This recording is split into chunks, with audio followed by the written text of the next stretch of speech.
함께 나눌 하나님의 말씀은 창세기 20장 1절로 18절까지 말씀입니다.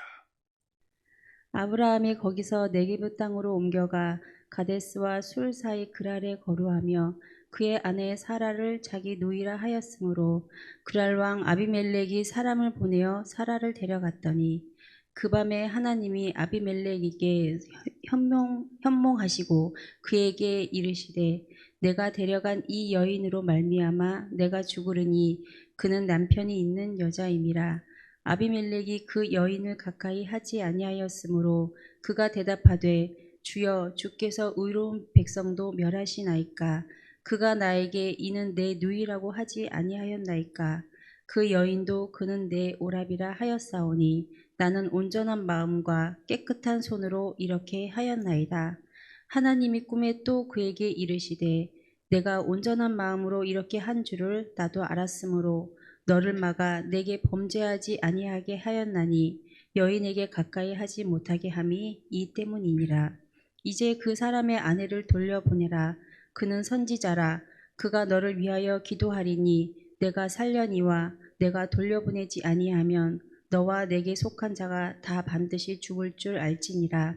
아비멜렉이 그날 아침에 일찍이 일어나 모든 종들을 불러 그 모든 일을 말하여 들려주니 그들이 심히 두려워하였더라.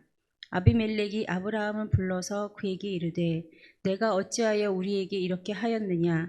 내가 무슨 죄를 내게 범하였기에 내가 나와 내 나라가 큰 죄에 빠질 뻔하게 하였느냐. 내가 합당하지 아니한 일을 내게 행하였도다 하고 아비멜렉이 또 아브라함에게 이르되 내가 무슨 뜻으로 이렇게 하였느냐. 아브라함이 이르되 이 곳에서는 하나님을 두려워함이 없으니 내 아내로 말미암아 사람들이 나를 죽일까 생각하였음이요 또 그는 정말로 나의 이복 누이로서 내 아내가 되었음이니라. 하나님이 나를 내 아버지의 집을 떠나 두루 다니게 하실 때에 내가 아내에게 말하기를 이후로 우리의 가는 곳마다 그대는 나를 그대의 오라비라 하라. 이것이 그대가 내게 베풀 은혜라 하였었노라. 아비멜렉이 양과 소와 종들을 이끌어 아브라함에게 주고 그의 아내 사라도 그에게 돌려보내고 아브라함에게 이르되 내 땅이 내 앞에 있으니 내가 보기에 좋은 대로 거주하라 하고 사라에게 이르되 내가 은 1000개를 내 오라비에게 주어서 그곳으로 너와 함께한 여러 사람 앞에서 내 수치를 가리게 하였노니 내 일이 다 해결되었느니라. 아브라함이 하나님께 기도하매 하나님이 아비멜렉과 그의 아내와 여종을 치료하사 출산하게 하셨으니 여호와께서 이왕에 아브라함의 아내 사라의 일로 아비멜렉의 집의 모든 태를 닫으셨음이더라. 아멘.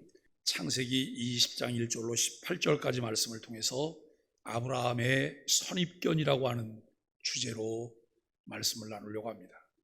19장까지 말씀을 보고 20장 말씀을 보면서 화가 나요. 맥이 쪽 빠져요. 왜 그럴까요? 마치 여러분 드라마 연속극을 보면서 우리가 사실 내 일도 아닌데 막 분노가 치밀 때가 있잖아요. 그럴 수가 있어. 말도 안 돼. 여러분 그런 상황이 20장에 지금 연출이 되고 있는데요. 너무나 어처구니 없다고 하는 생각을 하게 돼요. 그 긴 시간 하나님의 약속과 인도하심 속에 생활하면서 많은 부분 연단과 훈련을 받았고 점진적 변화의 모습도 있었습니다. 그런데 또다시 원점으로 돌아간 것 같은 아브라함의 모습 앞에 힘이 빠집니다. 아마 다른 분들도 동일한 마음이 아닐까 생각을 해보는데요. 그런데 이 모습에서 자신을 보게 된다는 것이 더 아프기만 합니다. 하나님의 은혜로 구원받았지만 아직 죄의 오염과 찢기를 그대로 가지고 있어서 점진적 성화의 과정이 필요하다고 하는 것을 생각해 봅니다. 이 세상에서 성도의 삶은 결코 완전하지 못하지요. 성도라도 때로 세상의 힘에 눌려 살아계신 하나님을 온전히 신뢰하지 못하여 흔들리며 넘어집니다. 이런 인생의 위기를 자초할 때에 하나님은 강권적 은혜의 손길로 역사하십니다. 그랄의 거류하고 있던 아브라함의 경우도 그렇습니다. 여러분, 왜 아브라함이 그랄로 갔을까요? 왜 아브라함이 그랄로 갔는지 성경은 기록하고 있지 않아요. 유추가 가능해요. 소돔과 고모라의 멸망과 그리고 롯의 이 가정이 겪게 됐던 어려움들을 생각하면서 아브라함은 그것을 잊고 싶은 마음이 있었으리라 라고 하는 생각이 들어요. 충분히 이해가 되고 공감이 되는 그런 것이죠. 오늘 여기 1절로 8절까지 보면 아비멜렉의 온전한 마음을 우리가 보게 돼요. 아브라함은 헤브론 마므레 숲을 근처에서 남쪽 네겝으로 이주해 이방 땅 그릴에 정착을 해요.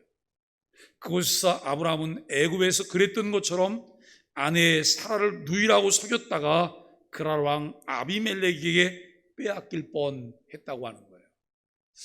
꼭 그랄로 갔어야 될까? 그랄로 간 것 때문에 이 아브라함은 여러분 과거에 그가 하나님 앞에 범죄했던 그 범죄를 또다시 하게 되잖아요. 그리고 그랄로 간 것 때문에 이스라엘에게 어떤 영향이 미치게 될 것이라고 하는 것은 우리가 이제 다른 다음 장들을 보면서 이 부분들을 또 볼 수 있게 될 것입니다.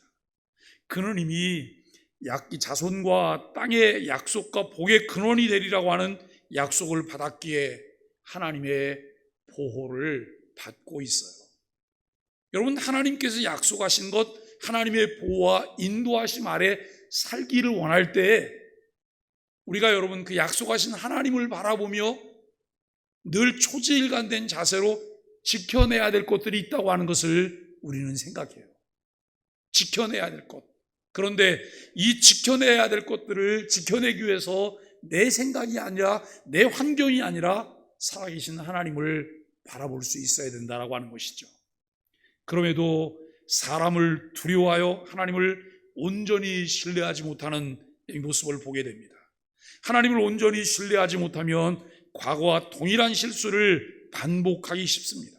우리도 이런 실수를 반복하죠. 세상에서 믿음으로 행하지 않고 인간의 처세술에 따르면 오히려 문제를 초래하게 된다라고 하는 거예요. 우리가 여러분 우리 자신을 너무 잘 알잖아요. 나는 머리가 좀 좋은 편이다. 그런데 나는 꾀가 많다. 아주 약삭 빠르다. 잔머리를 잘 굴린다. 이것이 여러분 주님을 믿고 따르는데 얼마나 도움이 될까요? 오히려 주님보다는 자기의 약삭 빠름을 통해서 무엇을 하려고 할 때가 더 많이 있다는 거예요. 근데 하나님은 참 묘한 방법으로 사람을 다루세요. 아직 다듬어지지 않고 깎아지지 않고 이런 빚어지지 않은 부분이 있잖아요. 그러면 하나님은 여러 가지 일들을 통해서 그 부분을 다루세요. 그리고 다듬으세요. 너무 아프기도 하고 힘들기도 한데 그것을 통해서 우리에게 하나님이 주시려고 하는 것이 뭐냐면 온전함이에요. 여러분, 우리가 야고보서를 함께 묵상할 때 야고보서 1장에서 배웠잖아요. 여러 가지 시련을 만나거든 어떻게 하라고요? 기쁘게 여기라 그래요.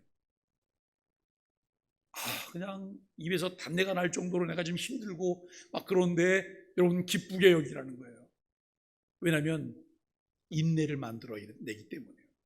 그래서 우리로 하여금 온전한 사람이 되게 하기 때문에 기쁘게 여기라 라고 하는 말씀을 우리에게 하십니다. 아브라함은 그랄에 내려가서도 사라를 누이라고 말했습니다.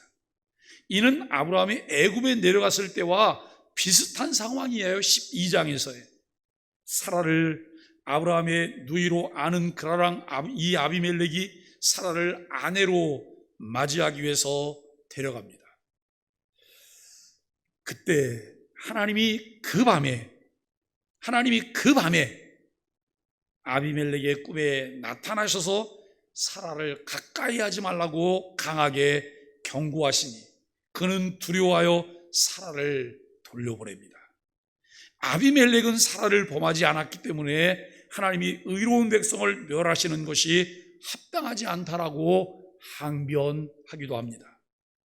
당시 고대 국가에서 왕이 결혼하지 않은 여자를 첩으로 취하는 것은 도덕적으로 문제가 되지 않았어요. 사실 여기 이 20장을 읽다가 남자들보다 여성들이 마음에 불편함이 생겨요. 왜 그런지 아세요? 사라가 90세인데 90세의 미모가 얼마나 빼어났으면 이와 같은 일을 또 반복하고 있고 90세인 사라를 아내로 맞아들이기 위해서 여러분 아비멜렉이 그렇게 하다가 한바탕면 온 민족이 다 멸할 뻔했잖아요. 도대체 90세. 와, 참 하나님이 주신 그 아름다움을 누가 감당할 수 있겠어요?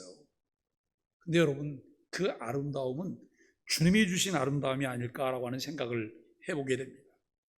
여기 여러분 하나님은 사라가 아비멜렉에게 첩이 되어서 정절을 잃을 상황이 되었을 때 즉각 하나님이 개입하셔서 그 일을 막으세요.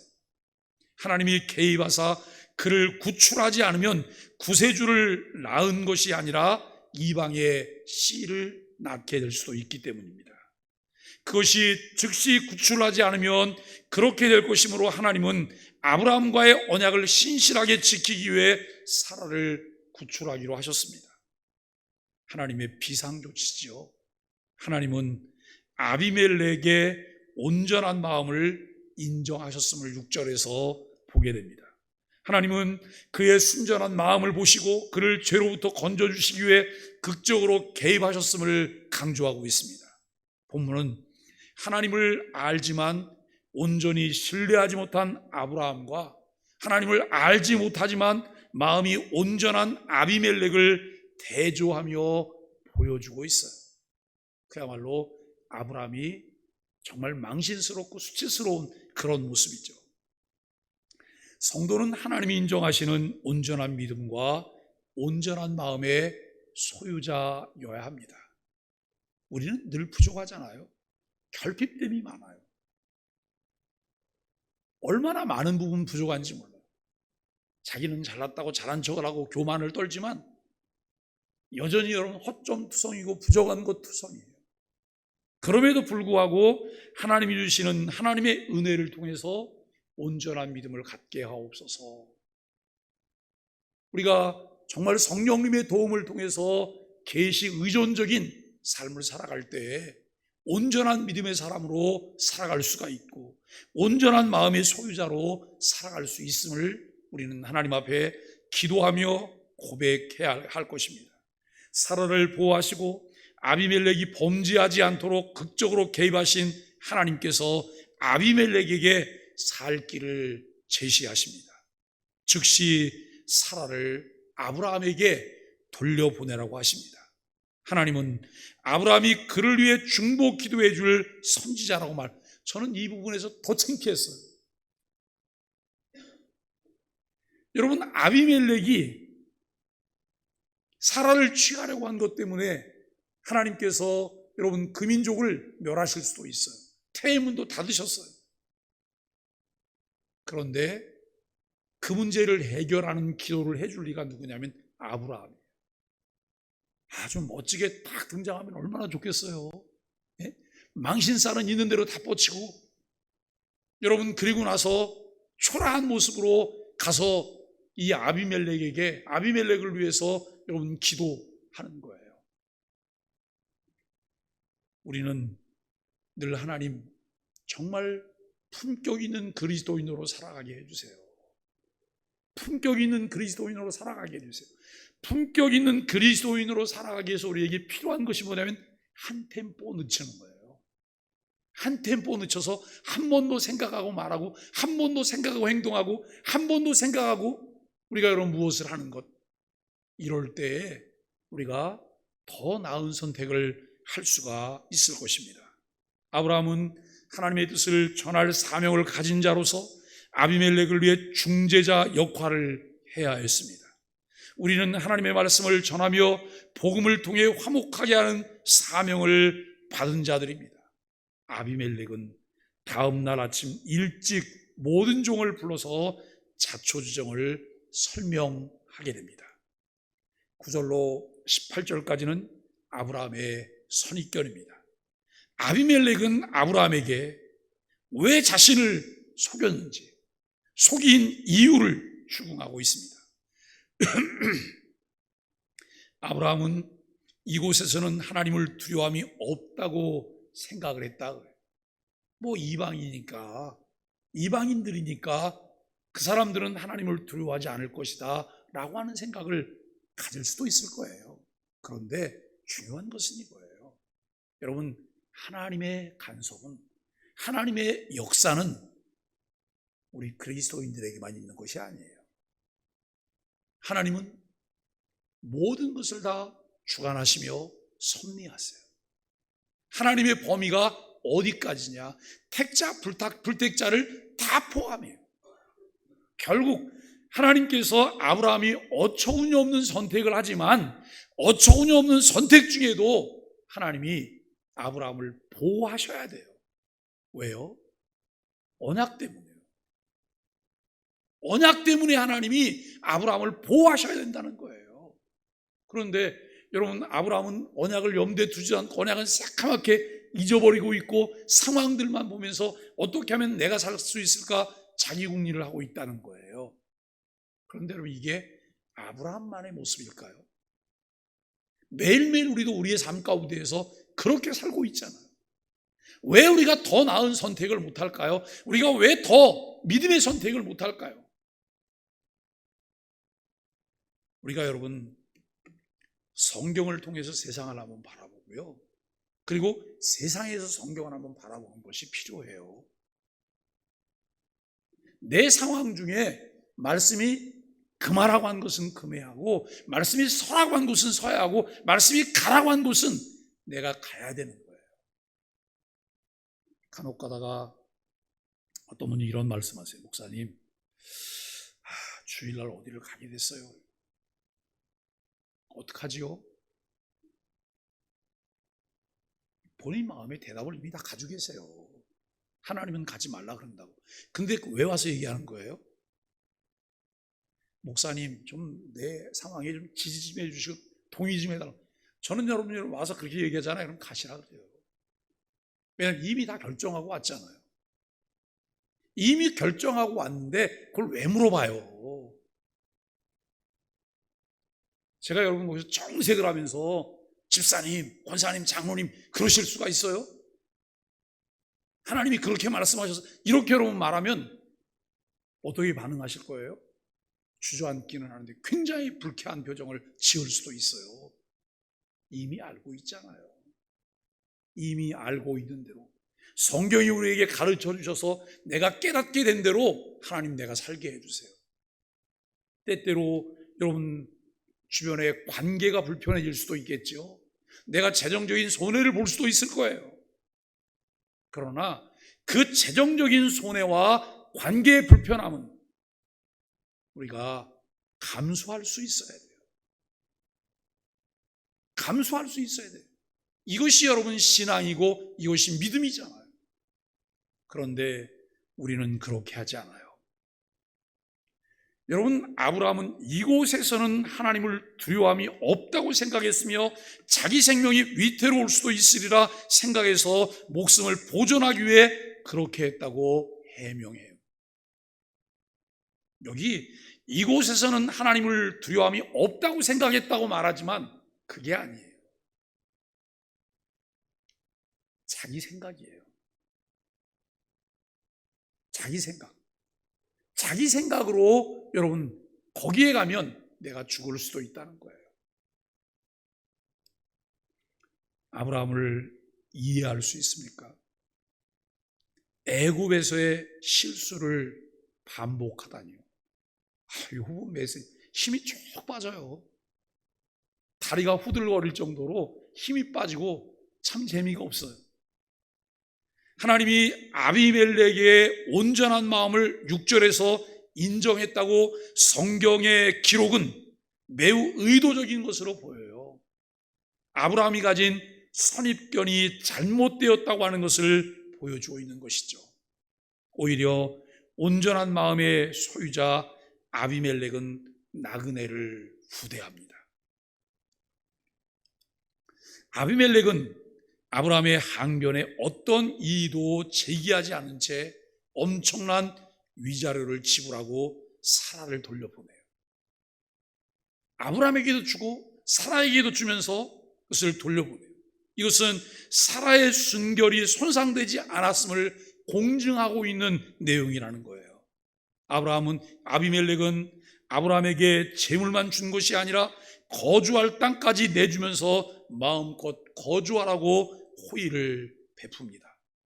하나님은 우리를 위기에서 건지시고 생사와 복을 주장하시는 절대 주권자이십니다. 아브라함은 아비멜렉의 호의에 화답하듯 아비멜렉을 위해서 기도합니다. 하나님은 중보자 아브라함의 기도를 들으시고 아비멜렉 집안에 속한 여인들을 치료하시고 태문을 여시고 출산하게 하십니다.